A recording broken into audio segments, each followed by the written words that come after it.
नमस्कार, आप देख रहे हैं न्यूज वन इंडिया। मैं हूं आपके साथ कीर्ति बिंदल और सीधा बड़ी खबर का रुख कर लेते हैं अहमदाबाद से।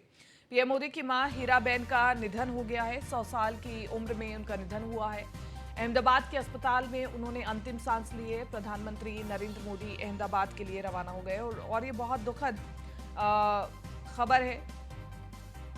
कल तक डॉक्टर कह रहे थे कि उनकी मां की हालत स्थिर है, बेहतर हो गई है पहले से, लेकिन अचानक से ये बड़ी खबर आई कि प्रधानमंत्री नरेंद्र मोदी की मां हीराबेन का निधन हो गया है। 100 वर्ष उनकी उम्र थी और प्रधानमंत्री नरेंद्र मोदी जब भी मां हीराबेन से मिलने के लिए जाते थे तो बिल्कुल वही प्रेम, वही भावना और वही आदर, वही सत्कार देखने को मिलता था। साथ में बैठ करके या तो चाय पीना या खाना खाना, और देश के प्रधानमंत्री होने के बावजूद वो अपनी मां के आगे नतमस्तक दिखाई देते थे। और हमारे साथ अश्विनी द्विवेदी बने हुए हैं ज्यादा जानकारी के साथ। अश्विनी, कल तक ये कहा जा रहा था कि मां हीराबेन का जो हेल्थ बुलेटिन है वो जारी हुआ और ये कहा गया था कि उनकी हालत स्थिर है, पहले से वो बेहतर हुई हैं। अचानक से इस खबर ने सबके होश उड़ा दिए कि प्रधानमंत्री मोदी की मां हीराबेन अब इस दुनिया में नहीं रही। बिल्कुल, अगर बात करें तो आज देर रात अचानक खबर मिलती है कि जो प्रधानमंत्री हैं नरेंद्र मोदी, उनकी मां हीराबेन पटेल जो है अब इस दुनिया में नहीं रही। जिसके बाद कहीं न कहीं सियासी हो या गलियारे हों या फिर आम लोग हों, उनके बीच हलचल मच गई। लोग उन्हें इसलिए पसंद करते थे क्योंकि कहीं न कहीं आपने देखा होगा, चुनाव हो, कोई भी चुनाव होता था, इस 90 साल 9 साल की उम्र में भी जाकर के वो वोट करती थी। जबकि वो चाहती तो घर से भी वोट कर सकती थी, लोग उनको लेने आ सकते थे, लेकिन वो नहीं, वीवीआईपी कोई भी ट्रीटमेंट वो नहीं लेती थी। खुद बूथ तक जाती थी वोट करने के लिए। निश्चित तौर पर ये छोटी-छोटी चीजें हैं जो लोगों को आकर्षित करती थी। नोटबंदी के समय तस्वीर देखी गई थी कि किस तरीके से वो नोटबंदी के समय लाइन में लग करके पैसे लेने के लिए गई थी बैंक से। ये छोटी चीज तो शायद आम लोगों के लिए छोटी होगी, लेकिन एक प्रधानमंत्री की मां के लिए बहुत बड़ी चीज होती है। लेकिन कभी भी उन्होंने अपने बेटे के, अपने जो देश के प्रधानमंत्री, उनकी ताकत का इस्तेमाल नहीं किया। निश्चित तौर पर ये तमाम चीजें कहीं ना कहीं राजनीति में बहुत कम दिखाई देती हैं। अक्सर देखा जाता है घर में कोई विधायक बन जाता है या फिर कोई अधिकारी बन जाता है तो उसका पूरा परिवार बेवजह उस चीजों का इस्तेमाल करता है। अक्सर देखा जाता है कि विधायक को जो गाड़ियां मिलती सरकार से या फिर मंत्रियों को जो गाड़ियां मिलती हैं या फिर अधिकारियों को जो गाड़ियां मिलती हैं, उनमें उनके कुत्ते तक टहलते हैं, सोचिएगा आप। और देश के प्रधानमंत्री जो हैं, उनकी मां है, वो किसी भी वीवीआईपी ट्रीटमेंट का इस्तेमाल नहीं करती। चाहे तो पूरी सरकार उनके सामने खड़ी होती, गुजरात की या केंद्र की, लेकिन उन्होंने कभी इन चीजों का इस्तेमाल नहीं किया। निश्चित तौर पर पूरे देश के लिए दुख का समय है कहीं ना कहीं, क्योंकि लोग बतौर एक मां उनको पसंद करते थे। क्योंकि जिस तरीके से नरेंद्र मोदी ने संघर्ष किया, कहीं ना कहीं उन्होंने अपने हर कहीं पर भी जाते थे, गुजरात जब दौरा करते थे, मां से जी। मिलते थे, तो उनकी वो भावुकता नजर आती थी कि आखिर वो मां से दूर रह रहे हैं। हालांकि लोग बताते हैं कई बार उन्होंने मां से आग्रह व्यक्त किया कि चलिए जो उनका सरकारी आवास है, प्रधानमंत्री आवास, वहां चलिए, रहिए चल के, लेकिन उन्होंने मना कर दिया कि नहीं, हम जहां पैदा हुए, जहां मेरा पूरा जीवन बीता, हम वहीं रहेंगे। तो कहीं ना कहीं उनका जुड़ाव भी गुजरात से था। गुजरात से वो कहीं जाना नहीं चाहती थी। अभी हाल ही में कुछ दिन पहले देखा गया था कि वो जो दिल्ली आई थी, प्रधानमंत्री आवास भी आई थी, कुछ दिन रुकी भी थी, लेकिन उसके बाद फिर वापस चली गई थी। कहीं ना कहीं प्रधानमंत्री के लिए भावुकता का क्षण है। उन्होंने भावुकता भरा ट्वीट भी किया, एक शताब्दी का अंत बताया। हालांकि आज प्रधानमंत्री का बहुत बड़ा कार्यक्रम लगा था कोलकाता में, जिसमें गंगा मिशन से जुड़ी हुई बैठक होनी थी। उसमें तमाम प्रदेशों के मुख्यमंत्री आने वाले थे और पूरा शेड्यूल निश्चित हो गया था। यहाँ तक उत्तर प्रदेश के मुख्यमंत्री योगी आदित्यनाथ कल देर रात शाम ही जो है कोलकाता पहुंच गए थे और पूरी तैयारियां हो गई थी। लेकिन देर रात किसी को पता नहीं था कि इस तरह की खबर आ जाएगी। कहीं ना कहीं उसके बाद मुख्यमंत्री, प्रधानमंत्री, क्योंकि पूरे कार्यक्रम की अध्यक्षता करने वाले थे, प्रधानमंत्री तुरंत ही गुजरात के लिए रवाना हो चुके हैं। हालांकि जो बैठक होने वाली थी, अब उसके होने की संभावना नहीं, क्योंकि कहीं ना कहीं आज जो भारतीय जनता पार्टी का सबसे बड़ा स्तंभ है, उसका स्तंभ कहीं ना कहीं आज खो गया है। तो कहीं ना कहीं पूरी भारतीय जनता पार्टी, आज जो वरिष्ठ नेता हैं, आज गुजरात में दिखाई देंगे। कहीं ना कहीं जो प्रधानमंत्री हैं, उनको ढांढस बनाते दिखाएंगे। अक्सर देखा गया होगा कि प्रधानमंत्री जो हैं गुजरात दौरे दौरे पर रहते थे या फिर कहीं पर भी, तो वो पारिवारिक कार्यक्रमों में बहुत कम शिरकत करते थे, सिर्फ और सिर्फ जाते थे माँ से मुलाकात करते थे। हालांकि उनका और भी परिवार है, भाई हैं, लेकिन सबको कहीं ना कहीं एक चीज उन्होंने संदेश दिया साफ कि वीवीआईपी ट्रीटमेंट के नाम पर आप लोगों को कुछ नहीं मिलेगा। जनता जो आम लोग है, जितनी सुविधा उनको मिलती है उतनी भी वो आपको मिलेगी। और उसी का उदाहरण देखिए कि पूरा परिवार जो है वो साधारण तरीके से रहता है, गुजरात में साधारण जीवन जी रहा है। जो अपने दम पर कर पा रहे हैं वही कर रहे हैं, कोई भी सुविधा सरकार की ओर से उनको अलग से नहीं मिल रही। तो कहीं ना कहीं प्रधानमंत्री का ये जो रवैया रहा है, सख्त रवैया अपने परिवार को लेकर के कि जो चीजें जनता की हैं वो उनका उन पर पहला अधिकार जनता का है, ना कि परिवार का। और शायद तभी वो हमेशा परिवारवाद को लेकर के सवाल भी खड़े करते थे कि तमाम राजनीतिक घराने हैं जो पीढ़ी दर पीढ़ी हमेशा आगे बढ़ते रहे हैं, सुविधाओं का दौर जारी रहता है, लेकिन कहीं ना कहीं जिस तरीके से वो अपने परिवार के साथ रहते हैं शायद ही कोई राजनेता रह पाएगा। उनकी माता जी हैं, उनका निधन हो चुका, 100 साल की उम्र तक वो इस दुनिया में रही। और कहीं ना कहीं आज प्रधानमंत्री के लिए बहुत भावुकता का क्षण रहा है, क्योंकि प्रधानमंत्री ने जिस तरीके से संघर्ष किया, जीरो से बन के उठ करके हीरो तक का सफर तय किया, फर्श से लेकर के अर्श तक का सफर तय किया। उन्होंने माता के आशीर्वाद, कहीं ना कहीं जब भी वो गुजरात जाते थे बाकायदा ट्वीट करते थे, बाकायदा बोलते थे कि माँ के आशीर्वाद से हमने आज सब कुछ पाया है। जो कुछ भी आज प्रधानमंत्री रहे, चाहे वो बतौर मुख्यमंत्री गुजरात का 13 साल का कार्यकाल रहा, चाहे 8 साल का ये प्रधानमंत्री का कार्यकाल रहा, इससे पहले उनका राजनीतिक करियर रहा हो, हमेशा उन्होंने माँ को श्रेय दिया कि माँ की जो माँ थी उनकी वजह से ही पूरा हम आगे बढ़े हैं। निश्चित तौर पर आज प्रधानमंत्री के लिए बहुत भावुकता बड़ा क्षण है। बाकायदा उन्होंने ट्वीट कर किस तरीके से भावुक ट्वीट है। हालांकि उसके बाद जैसे ही उन्होंने जानकारी दी कि माँ का निधन हो गया, उसके बाद तमाम बड़े राजनीतिक जो लोग हैं देश के, चाहे रक्षा मंत्री हों, चाहे तमाम प्रदेशों के मुखिया हों, तमाम ट्वीट करके श्रद्धांजलि अर्पित कर रहे हैं। लेकिन श्रद्धांजलि केवल श्रद्धा सुमन के लिए होती है, केवल एक सांत्वना के लिए होती है, लेकिन एक बेटे के लिए माँ का जाना, चाहे वो बेटा किसी पद पर हो, चाहे वो बेटा सबसे ताकतवर आज देश में हो या दुनिया में उसकी ताकत का डंका पिटता हो, लेकिन जब माँ जाती हैं तो कहीं ना कहीं जो एहसास उस बेटे को आज हो रहा होगा शायद और कोई दूसरा नहीं कर पाएगा। जी बिल्कुल अश्विनी, आपने कहा कि प्रधानमंत्री नरेंद्र मोदी ने फर्श से अर्श तक की कहानी को तय किया, संघर्ष किया, और इसीलिए प्रधानमंत्री नरेंद्र मोदी जब भी अपनी भावनाओं को व्यक्त करते हैं तो वो ब्लॉग भी लिखे हैं, और उसमें उन्होंने अपने संघर्ष की कहानी को लिखा कि कैसे वो अपनी माँ के साथ और अपने 5 भाई बहनों के साथ एक टूटे हुए घर में रहते थे, लेकिन बावजूद उसके उस घर में भी कई अनमोल यादें रही, और यही संघर्ष उन्हें आगे तक लेकर के जा पाया और बहुत कुछ सीखा। तो ऐसी बहुत सी अहम किस्से हैं प्रधानमंत्री नरेंद्र मोदी और माँ हीराबेन से जुड़े हुए जो बहुत से लोगों को प्रेरित कर सकते हैं। बिल्कुल, प्रधानमंत्री ने ब्लॉग लिखा था, ब्लॉग लिखते हैं उसमें उन्होंने जिक्र किया था कि उनकी माँ हैं जो परिवार में अपने मतलब जो ससुराल में सबसे बड़ी बहू थी और सबसे ज़्यादा जिम्मेदारी उनके कंधों पे थी। उन्होंने ये भी जिक्र किया था कि जब उनकी माँ का जन्म, हीराबेन पटेल का जन्म हुआ था, तो हीराबेन का जन्म हुआ था उससे पहले कुछ दिन बाद ही उनकी नानी जो प्रधानमंत्री जी की हैं उनकी मौत हो गई थी, और माँ को जो जिद करनी होती है थी एक बेटी को एक माँ से, वो उनकी माँ नहीं कर पाई थी। कहीं ना कहीं ये भावुकता वाली चीजें हैं, कहीं ना कहीं जिनका जिक्र प्रधानमंत्री करते रहे समय समय पर, और कहीं ना कहीं आज का दिन जो उनके लिए बहुत ही भावुकता वाला है, बहुत ही साहस देने वाला है। साहस उनको चाहिए होगा कि वो इन चीजों का सामना कर पाए कि किस तरीके से उन्होंने संघर्ष किया, और हमेशा माँ उनके साथ जो फैसला लेते थे प्रधानमंत्री उनके उसके साथ माँ खड़ी रहती थी। कहीं ना कहीं माँ की उनकी ताकत थी, बताती थी कि बेटा तुम आगे जरूर जाओगे, और कहीं ना कहीं इसीलिए प्रधानमंत्री पूरी ताकत के साथ में अपना काम करते थे, पूरी जो हिम्मत के साथ में काम करते थे और सफलता भी पाते थे। निश्चित तौर पर एक माँ का जाना कहीं ना कहीं कितना भी विशाल कोई व्यक्ति हो, कहीं कितना भी ताकतवर व्यक्ति हो, कितना भी वो फेमस हो, कितना भी कीर्तिमान रखने वाला हो, लेकिन जब माँ जाती है, माँ नहीं रहती है, तो कहीं ना कहीं उसका असर दिखाई देता है। जी बिल्कुल बिल्कुल, वो असर दिखाई देता है। इसी के अलावा अश्विनी, क्योंकि तमाम प्रक्रियाएं अभी अहमदाबाद में ही होंगी, क्योंकि माँ वहीं पर रहना चाहती थी शुरू से ही, तो क्या अभी आपके पास कोई जानकारी आगे तमाम क्या प्रक्रियाएं रहेंगी, आज क्या कुछ हो सकता है? जिस तरीके से अभी जानकारी आ रही है कि प्रधानमंत्री वहां पहुंच चुके हैं।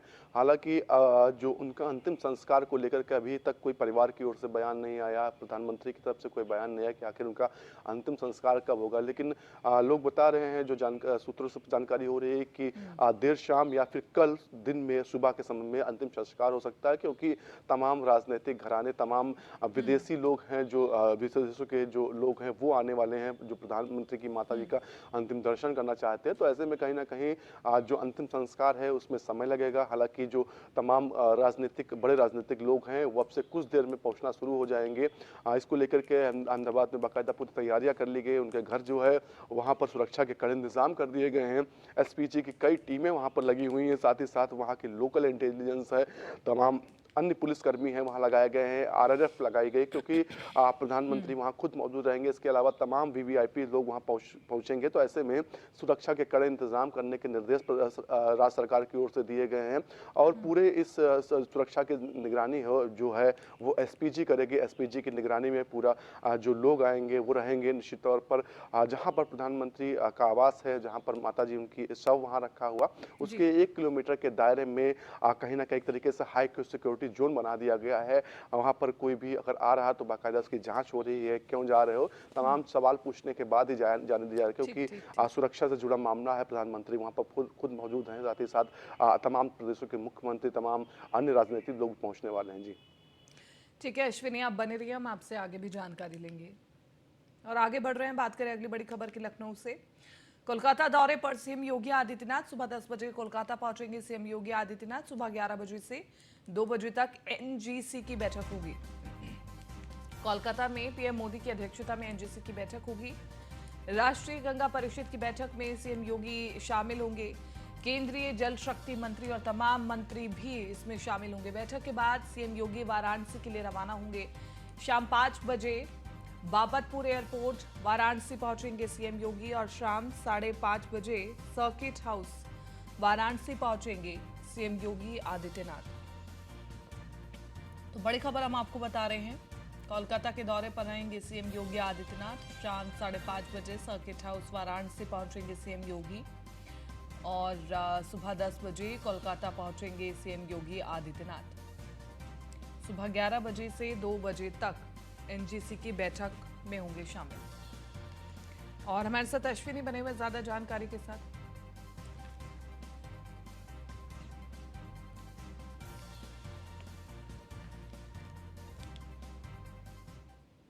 चलिए आगे बढ़ रहे हैं, बात करें अगली खबर की। लखनऊ में आज बसपा की बड़ी बैठक है। पार्टी मुख्यालय में बसपा सुप्रीमो की अध्यक्षता में होगी बैठक। निकाय चुनाव को लेकर बसपा सुप्रीमो कार्यकर्ताओं को देगी मंत्र। बैठक में कोऑर्डिनेटर और जिलाध्यक्ष समेत कई पदाधिकारी होंगे मौजूद।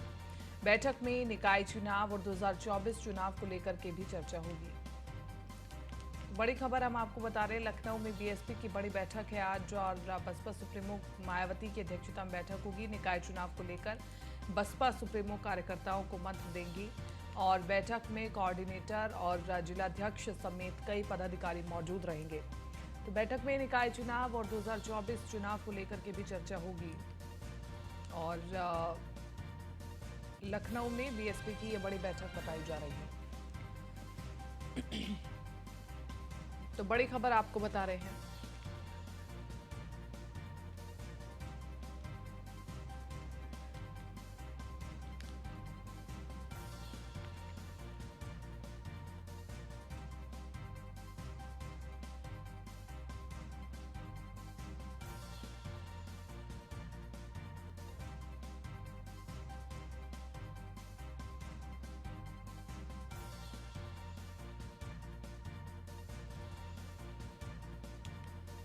अश्विनी द्विवेदी बने हुए ज्यादा जानकारी के साथ लाइव। अश्विनी, बसपा अब कहीं ना कहीं जीवंत होती दिखाई दे रही है और लग रहा है कि नगर निकाय के चुनावों में वो अच्छे से भागीदारी करने के लिए पूरी तरह से तैयार है और इसलिए खुद बसपा सुप्रीमो मायावती मैदान में उतर रही है।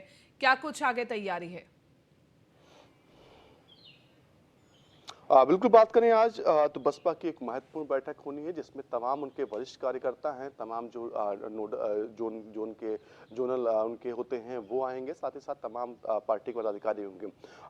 बसपा कहीं ना कहीं निकाय चुनाव में अपनी ताकत दिखाना चाहती है, अपनी आजमाइश करना चाहती है कि वो कितनी उसकी ताकत बची हुई है। क्योंकि 2017 का जब निकाय चुनाव हुआ था तो उस दौरान 16 नगर निगम सीटों पर चुनाव हुआ था, जिसमें से 2 सीटें मेरठ और अलीगढ़ जो ये नगर निगम सीटें थी वो बसपा के खाते में नहीं थी। तो कहीं ना कहीं बसपा को अभी उम्मीद है कि पश्चिमी उत्तर प्रदेश में उसका अभी कुछ ना कुछ बचा हुआ, और उसी को लेकर के आज ये बैठक होगी। बैठक के दौरान चर्चा होगी कि किस तरीके से चुनाव लड़ना है, निकाय चुनाव में किस तरीके से कैंडिडेट का चयन करना, कौन कौन से कार्यक्रम करने हैं, साथ ही साथ 2024 में क्या लक्ष्य रखना है, किस तरीके से तमाम जो पार्टी कार्यकर्ताओं नए कार्यकर्ताओं को जोड़ना है, साथ ही साथ जो पुराने कार्यकर्ता जो बिछड़ गए हैं, जो पार्टी छोड़ चुके हैं, उनको कैसे समेटना है, इन तमाम बिंदुओं को लेकर चर्चा होगी। और चर्चा कहीं ना कहीं आगे आगामी जो चुनाव होने हैं, निकाय चुनाव और लोकसभा चुनाव, उसको ध्यान में रखे हुए की जाएगी। जी अश्विनी, इसी के साथ साथ क्योंकि कार्यकर्ताओं और कोऑर्डिनेटर्स से बात होगी, जिलाध्यक्षों से भी बात होगी,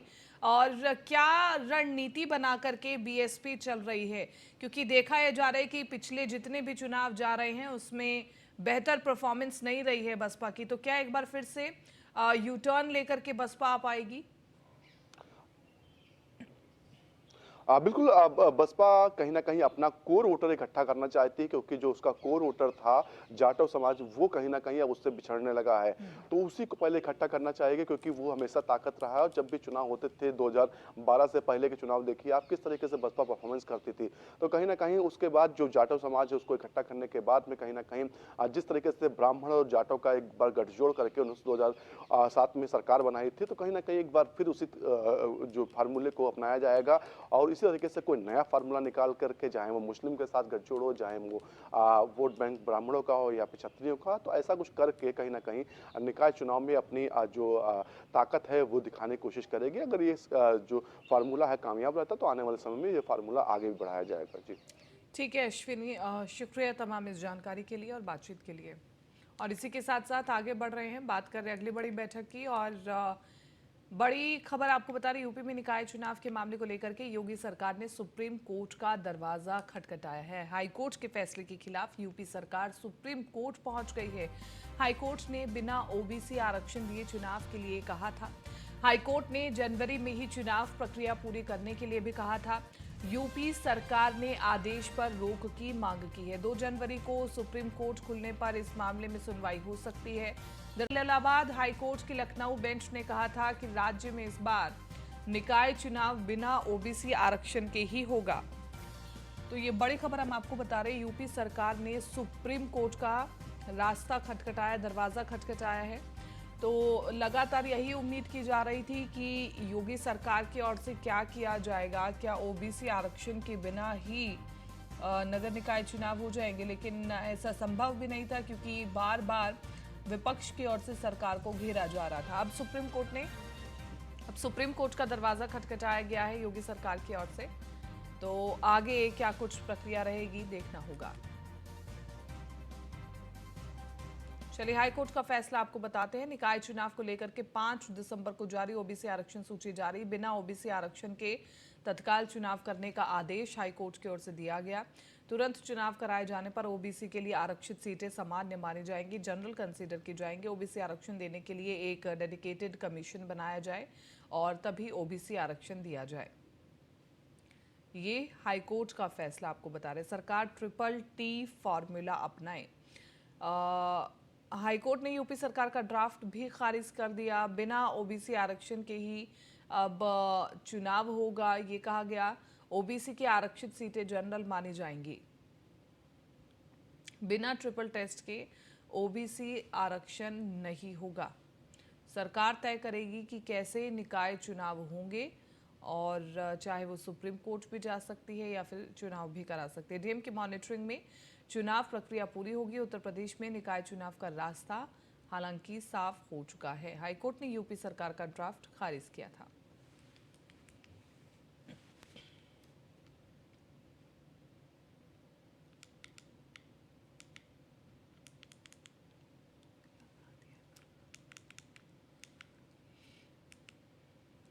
निकाय चुनाव में ओबीसी आरक्षण के मामले में ओबीसी आयोग के अध्यक्ष रिटायर्ड जज राम अवतार सिंह का कहना है कि योगी सरकार ने आयोग का गठन किया है। काम काफी चुनौतीपूर्ण है, करीब 6 महीने लग जाएंगे। सभी जिले में जाकर डाटा कलेक्ट करना पड़ेगा। उन्होंने कहा कि हाई कोर्ट और सुप्रीम कोर्ट के निर्देशानुसार काम करना पड़ेगा। इसमें परिश्रम करना पड़ेगा और हाई कोर्ट सुप्रीम कोर्ट के जो जजमेंट्स हुए हैं उन्हीं की लाइट में गवर्नमेंट के दिशा निर्देश पर काम करना होगा। कितना चुनौतीपूर्ण कार्य लग रहा है? काफी चुनौतीपूर्ण है। अच्छा, सरकार की साख दांव पे लगी हुई है। हाँ। इसीलिए आयोग का गठन किया गया इसीलिए है आयोग ओबीसी का को गठन लेकर। हुआ है। तो कितना समय में आप इसे पूरा कर देंगे? 6 महीने तो कम से कम लगेंगे, क्योंकि पूरे यूपी में घूमना पड़ेगा। यूपी में हर जिले में जाना पड़ेगा, वहाँ से डाटा कलेक्ट होंगे, वहाँ से रेवेन्यू ऑफिसर से जो कलेक्टर्स वगैरह उनसे बात करके सब तैयार करेंगे। हर जिले का अलग बनाया बना। फिलहाल बुलेटिन में मेरे साथ इतना ही। दीजिए इजाजत। नमस्कार।